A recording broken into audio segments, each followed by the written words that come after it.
So I have a few goals that seem kind of impossible.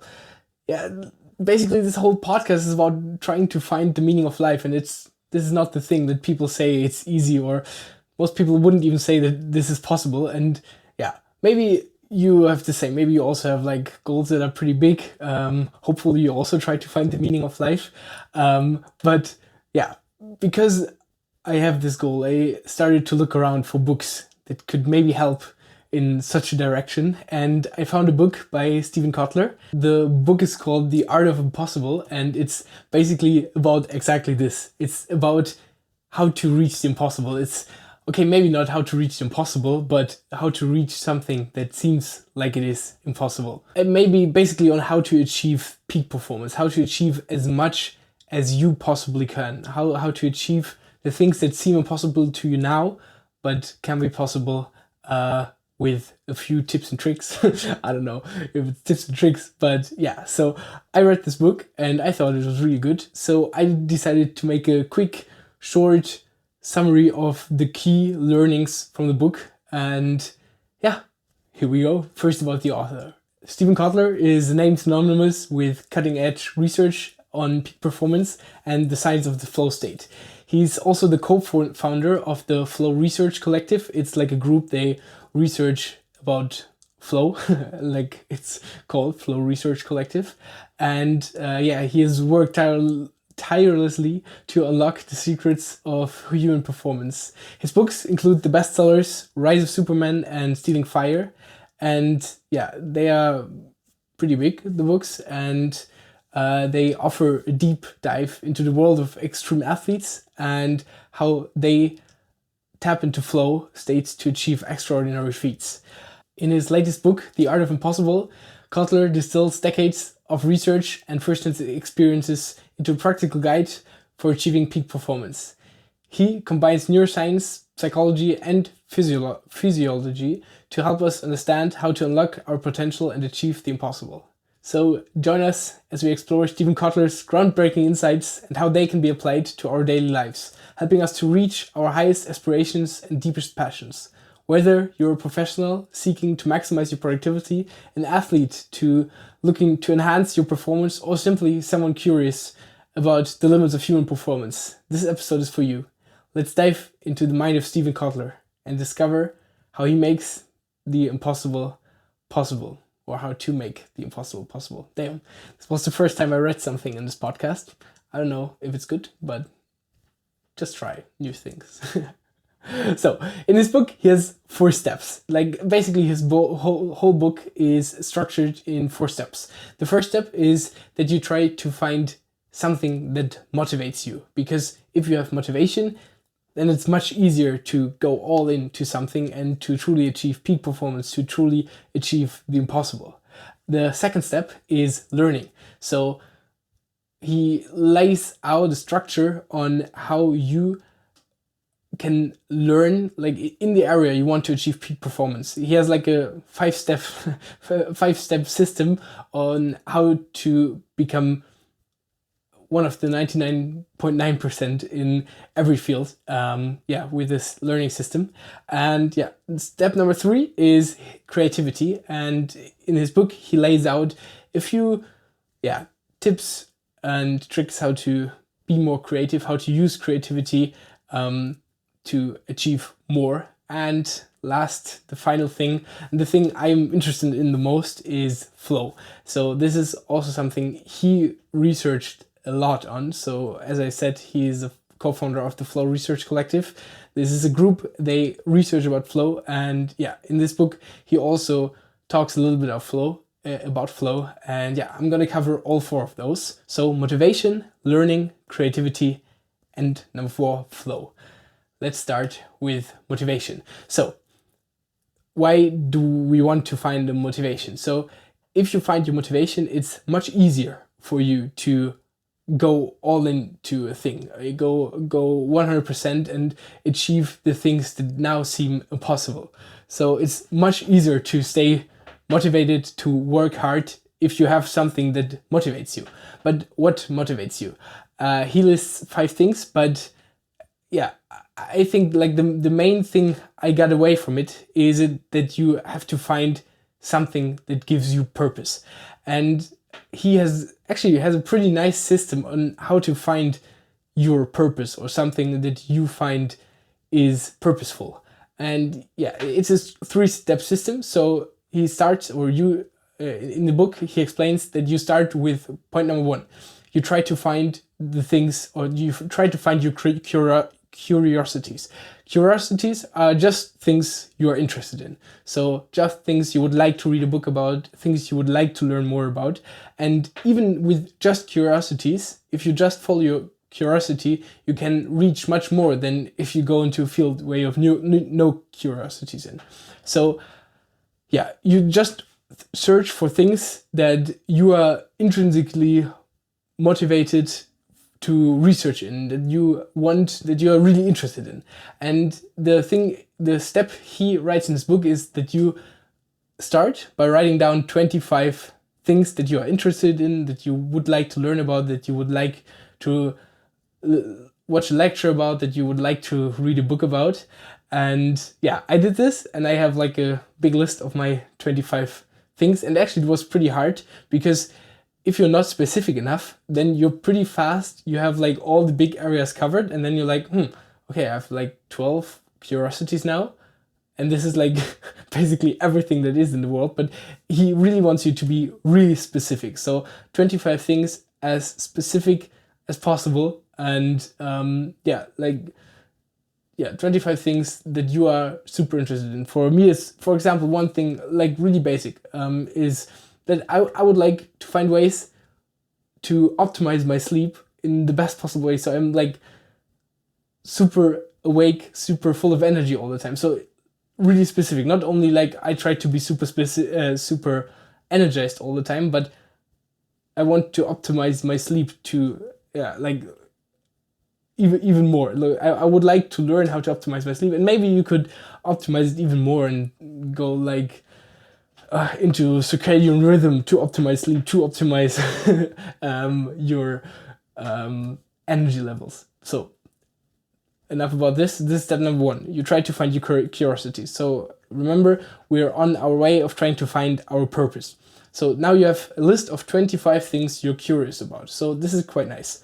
But you go one step further. In step number 2, you try to find your passions. And your passions are the places where multiple of your curiosities overlap. So when you have multiple curiosities in the same direction, then this builds a passion. So you'll just look in this list of 25 curiosities, and you try to find some that you can combine. So if you have multiple curiosities, you can combine to one big thing, then this would be one of your passions. And yeah, in the end, you maybe come out with like 4 or 5 passions, I don't know, maybe less, maybe more. And those are even more motivating. So when you have a curiosity, you're quite motivated to learn about it, but a passion is even one level higher. So you're motivated even more. Then you go to step number 3, and this is where you learn not only what your passions are, but what your purpose is. So purpose is how Stephen Kotler defines it. It's a mixture of your passions and something that you find meaningful. So like a passion you find meaningful. His way of doing it is that you write down 15 problems in the 15, so 5 problems you want to solve, and you try to find a place where your passions overlap with those problems. So you search, you write down 15 problems you see in the world that you want to have solved, and then you look at the list of your passions and you try to find an overlap. So where is a problem that I can solve while following one of my passions? And yeah, you can do this. I also think maybe you shouldn't. So I tried to find the truth, like what is truly purposeful, what is truly meaningful. And I know this is really, really hard, but like in Stephen Kotler's definition, that this wouldn't be like a real purpose, I guess, because it's not based like in in a great problem of humanity, or maybe you could phrase it as a great problem of humanity, that we are born in this world on this earth and we have no idea what what is the task that we have, what is the thing we should do in this life. So maybe it is a problem of humanity that I would like to have solved, and so this is why this is my purpose. But yeah, if you see it like this, actually it would be like a full-fledged purpose. And yeah, the thing he says is, if you have something like this, so if you have a purpose which is a mixture of your passion and something that you find meaningful, then this is like motivation through the roof, and you can go really hard without a big problem. And yeah, this is the best you can do to stay motivated. And if you have something like this, it's like rocket fuel in your tank, and you can go really hard on achieving the impossible. So yeah, this is that you find the right thing you want to work on first. Also, he has an addition to this, and this is a part in his book about goals. And so there was a study by Gary Latham and Edwin Locke. It's from a study on lumberjacks. And so they gave two groups of lumberjacks. They gave them both the task to collect wood, to cut down trees. And one of the groups, they just told them, cut down as many trees as you can in the next week. And the other group, they gave them a specific quota. So they told them, this many trees would be like a good week, this many trees would be like a great week, let's go. And none of the groups got more compensation if they cut down more trees. But time and time again, the lumberjacks that got a clear goal, so that were like, okay, this would be a good week, this would be a great week, they always, or not always, but like significantly cut down significantly more trees. So what do we learn from this? If you want to achieve something big, then set yourself specific goal. Don't just say, I want to achieve as much as possible, but try to be as specific as possible. I don't know how much this applies for the long term, because like in the long term, maybe it is different, but especially in the short term, in the span of like a few weeks, a few days, or maybe even one day, don't say, I want to achieve as much as possible, but say, give yourself a specific goal, a high goal, so you don't go less. And like, it's always okay to be better than your goal, but just set yourself a specific goal. This is very valuable, like following this study. And what he also divides in his book is into two types of goals. So you have high hard goals and clear goals. High hard goal would be, for example, if I would want to become an author, this would be my purpose. If I say, okay, I want to be an author about, I don't know, the meaning of life, like a philosopher, proper philosopher, this would be my purpose. And then I derive a high hard goal from it. And a high hard goal is like a really big milestone. And it could be like, I want to write a novel about, I don't know, the primordial existential question, like why is there something rather than nothing? Then this would be my high hard goal. And from this, I derive a clear goal. And this is even one step lower. So you can like really imagine like 3 steps. Like the first step, the highest thing is your purpose. From this, you derive high hard goals, so the milestones, which should be specific. And from this, you derive your clear goals. And clear goals are goals that you can really achieve like in a day or even less than a day. So or maybe also like for a week, but it's pretty in a short time frame. And there's, in the example of writing a book, it could be like, okay, I want to write 500 words between the time of 10 a.m. and 12.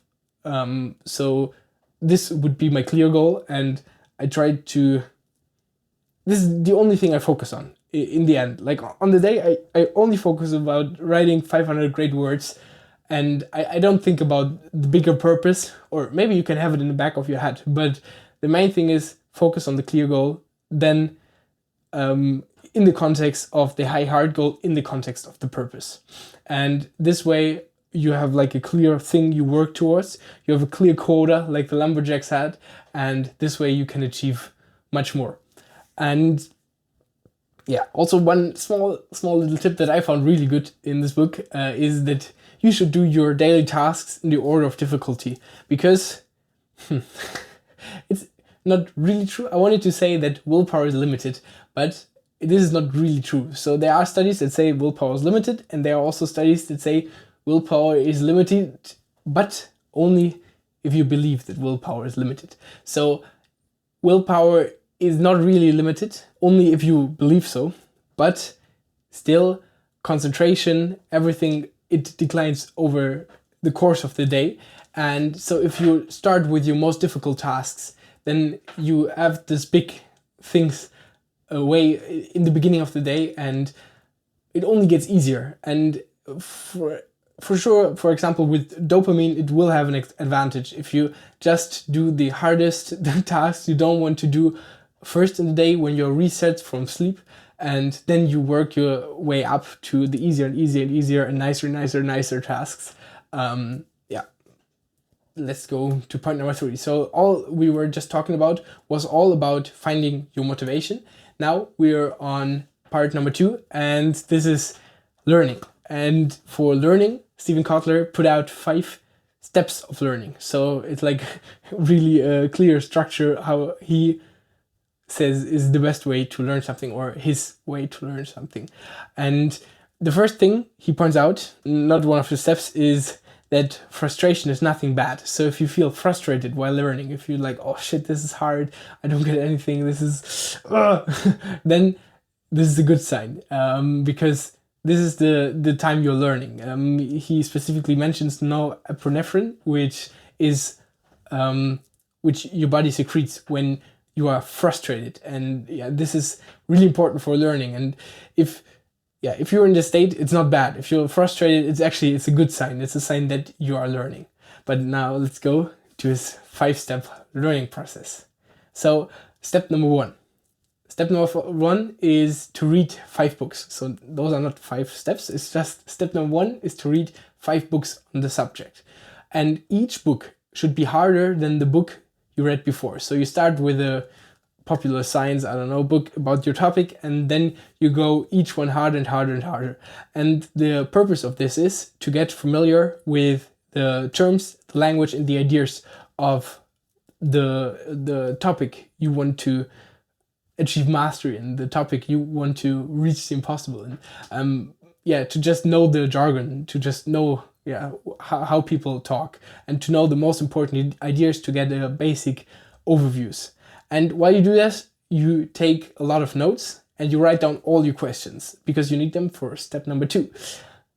And step number 2 is that you seek out experts on a topic and ask them your specific questions. So the reason this is not step number 1 is that you want to have like a little bit of an edge in the beginning. So you want to have smart questions to ask. You want to have something to contribute to conversations with experts.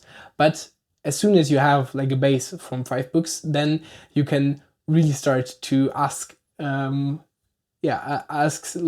people that know a lot about this topic your specific questions, and grow this way. Step number 3 is that you fill your gaps of knowledge.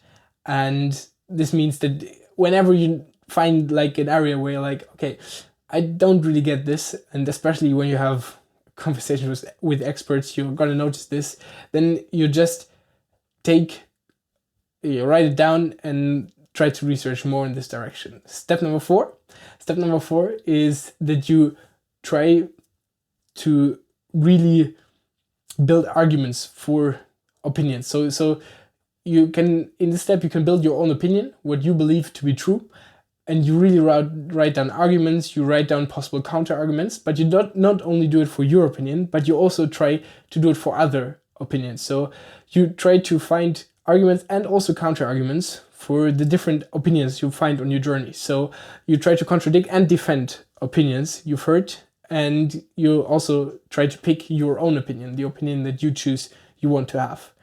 Step number 5 is that you put everything together in a story.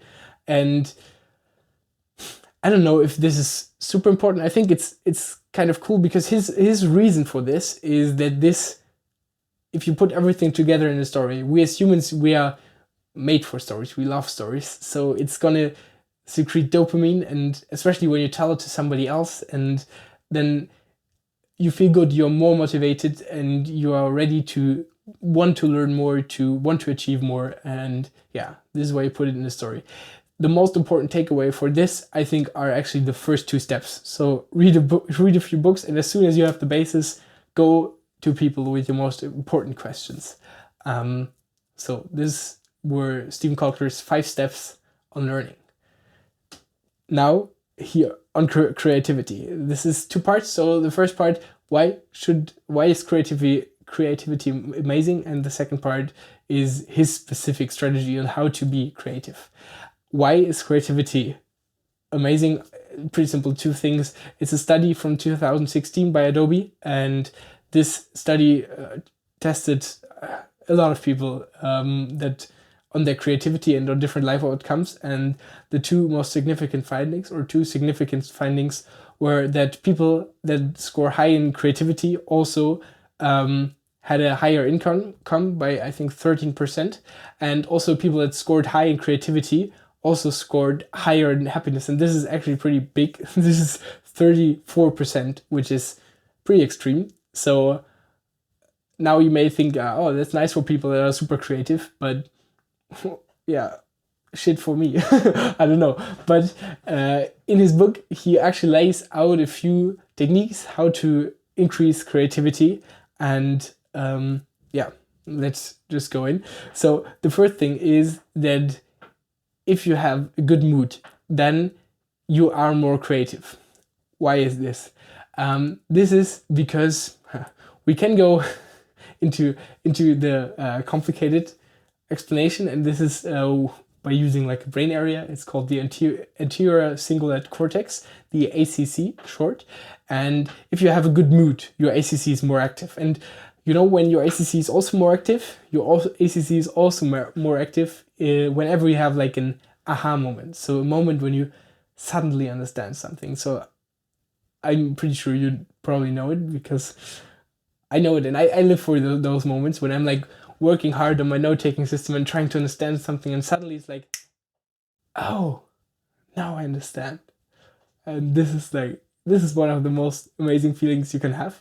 And whenever you have like such a moment, your ACC is active. And how you increase the likelihood of this happening is by improving your mood, because then your ACC is more active and this is more likely to occur. So such aha moments are more likely to occur, and they are pretty important for creativity. Another thing, mood.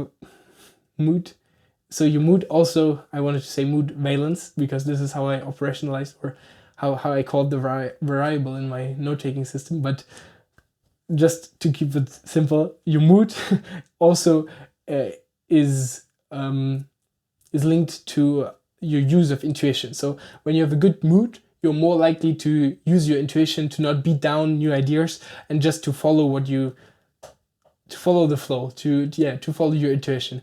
And in contrast, when you have a bad mood, then you're more like analytically thinking, more overthinking things, more trying to not make wrong decisions, to not have wrong ideas. But when you have a good mood, then you're more open, following your intuition, ready. You're not as afraid to, or not as defensive as to trying to not make wrong decisions. And yeah, this is also really important for creativity. So yeah, good mood leads to higher creativity. His first point. His second point is okay. It's just a little appendix on this. It's like that study by the University of Utah from 2012 is that if you spend time alone in nature, I think in their case were 3 days alone in nature, it significantly improved creativity. I think even actually by 50%. So if you really need a creativity boost, go out into the forest 3 days. Should not be too much, and come back as a super creative person. Step number 4 in his book is the step flow. And I think this is really going to be a passion of mine, because I really like this concept. People in flow, or there was a study of a guy that went around in the world and he tried to find out when people are the most happy, or what people think is the thing that makes them most happy. And time again, in country of country again, he found one thing, and this is this experience when you are fully immersed in something you do. So you are, it's like nothing else matters but the current task you're working on. You're like 100% concentrated, 100% focused, 100% immersed in this one task you do. This can be like mental tasks, so trying to understand something, trying to do math, or writing something. But it can also be something like extreme sports. So when you're surfing, when you're climbing, when you're doing martial arts or something, you can really get into flow, and it's an amazing feeling. And it's actually one of the feelings that got me so hooked on loving research. And I didn't knew that it was called flow when I first experienced it, that I was like in my note-taking system and doing note after note after note and forgetting all the world around me. But after, when I read about it, I was like, oh damn, this is what it is. And yeah, as I said, this is an amazing feeling, and this is something you really want. Not only because it feels amazing, but also because it increases productivity by a lot. It also, I think, was it one of the two, it increases productivity and learning. One of the two was increased by 500%, and the other one by not that much, but both were significantly increased. And yeah, because I love this topic so much, I want to make a full episode about it. So I'm going to make a big, long 1.5 hour podcast about flow.